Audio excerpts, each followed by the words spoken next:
il faut comprendre que ce qui est dit dans l'accord, pour être appliqué, requiert la réunion de plusieurs éléments.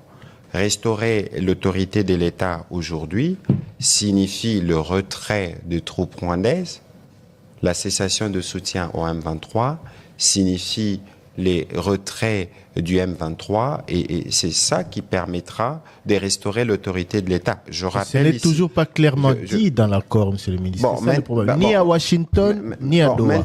Ce n'est pas clairement dit. Lorsque vous dites que c'est pas clairement dit, je ne sais pas comment cela devrait être rédigé pour vous lorsqu'on dit reconnaissent que la restauration de l'autorité de l'État est la conséquence logique au règlement de cause du conflit à travers un accord de paix durable.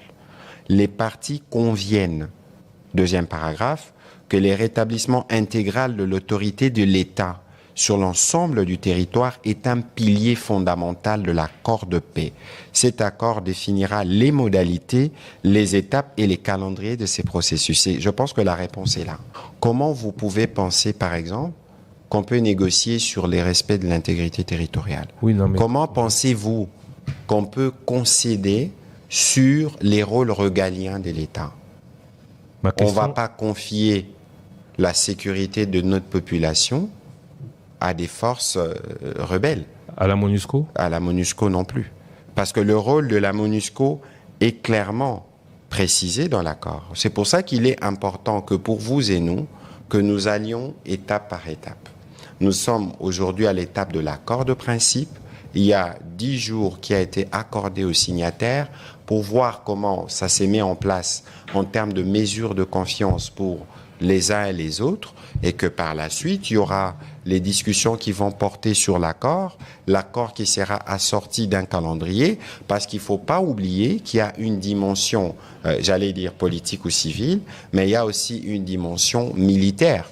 Parce qu'il faut s'y rassurer que les forces se sont retirées, que ceux qui doivent rejoindre le processus de désarmement le rejoignent, et il y a tout un ensemble de choses qui doivent être faites. Le rétablissement de l'autorité de l'État suppose d'abord le retrait de toutes les forces hostiles, mais lorsqu'on parle du retrait, le retrait ne veut pas simplement dire retrait. Le retrait, ça veut dire vous venez, vous les identifiez, ces forces, où est-ce qu'elles se trouvent, vous identifiez les types d'armement qu'ils ont et vous mettez en place un processus transparent. N'oubliez pas que dans l'accord, par exemple, de Washington, là, au point 3, on vous parle du mécanisme conjoint des coordinations de la sécurité qui va réunir les deux parties. N'oublions pas que toutes ces choses sont des choses qui sont reliées. Le M23, rappelons-le, a été soutenu, financé, armé par le Rwanda.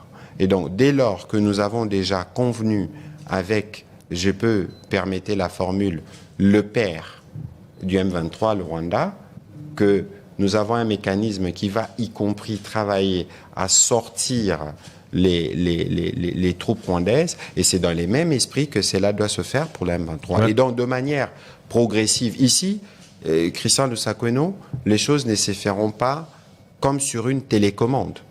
On met en place le processus, on vient, on constate, et que progressivement, les retraits s'est fait. Et je crois que le calendrier qui viendra, parce qu'il sera travaillé y compris avec des militaires, ils viendront nous indiquer les différentes phases qui permettront le retour de l'administration. Mais ici, il faut considérer qu'il n'y a pas de débat sur le fait que l'autorité de l'État doit être établie, et dans tous les textes qu'il y a devant vous et dans tous les instruments auxquels ces textes se réfèrent, c'est bien clair.